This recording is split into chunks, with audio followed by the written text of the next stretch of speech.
মাসুম ভাই অফিসিয়াল এক my YouTube channel subscribe. FM Haunted by Airtel। গল্পের শিরোনাম অচেনা কলার। দৃশ্য ১, গভীর রাত। গল্পের নায়ক আরিফ, একজন ফ্রিল্যান্সার। রাত ২টো বাজে, সে একা ঘরে বসে ল্যাপটপে কাজ করছে। বাইরে ঝুম বৃষ্টি পড়ছে। হঠাৎ আরিফের ফোনটা বেজে উঠল। স্ক্রিনে কোনো নম্বর নেই, শুধু লেখা আননোন নাম্বার। আরিফ ফোনটা ধরল, কিন্তু ওপাশ থেকে কোনো কথা নেই। শুধু ভারী নিঃশ্বাসের শব্দ, আর দূরে কোথাও একটা খিলখিল করে হাসির শব্দ শোনা যাচ্ছে। আরিফ বিরক্ত হয়ে ফোন কেটে দিল।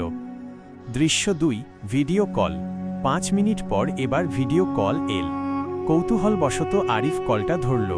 স্ক্রিনে সে যা দেখল তাতে তার গায়ের রক্ত হিম হয়ে গেল। ক্যামেরার ওপাশে যে ঘরটা দেখা যাচ্ছে সেটা হুবহু আরিফের নিজের ঘর। ভিডিওতে দেখা যাচ্ছে আরিফ ল্যাপটপে বসে আছে, পেছন থেকে দৃশ্যটি নেওয়া। অর্থাৎ কেউ একজন আরিফের ঠিক পেছনে দাঁড়িয়ে ভিডিও করছে। কিন্তু আরিফ যখন পেছনে ফিরে তাকাল, সেখানে কেউ নেই। দৃশ্য ৩, অদৃশ্য উপস্থিতি। সে আবার স্ক্রিনের দিকে তাকাল। ভিডিওতে দেখা যাচ্ছে একটি ফ্যাকাশে লম্বা নখওয়ালা হাত আরিফের কাঁধের দিকে এগিয়ে আসছে। অথচ বাস্তবে আরিফ তার কাঁধে কিছুই অনুভব করছে না। কিন্তু ল্যাপটপের স্ক্রিনে সে স্পষ্ট দেখছে সেই হাতটি এখন তার গলার কাছে। দৃশ্য ৪, ক্লাইম্যাক্স। হঠাৎ ঘরের সব লাইট নিভে গেল। আরিফ ভয়ে চিৎকার করতে চাইল, কিন্তু তার গলা দিয়ে কোনো শব্দ বের হচ্ছে না।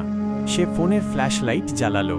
ফোনের স্ক্রিনে এখন আর তার ঘর দেখা যাচ্ছে না, বরং দেখা যাচ্ছে একটি অন্ধকার কবরস্থান। আর কবরের ওপর রাখা একটি পাথরে খোদাই করা আছে আরিফের নাম এবং আজকের তারিখ। দৃশ্য ৫, শেষ কথা। পরদিন সকালে প্রতিবেশীরা এসে দেখল ঘর খোলা, ল্যাপটপ চলছে, কিন্তু আরিফ কোথাও নেই। শুধু তার ফোনের ভয়েস রেকর্ডারে একটা ফাইল সেভ হয়ে আছে। সেটা প্লে করতেই শোনা গেল আরিফের আর্তনাদ আর সেই অদ্ভুত খিলখিল হাসির শব্দ।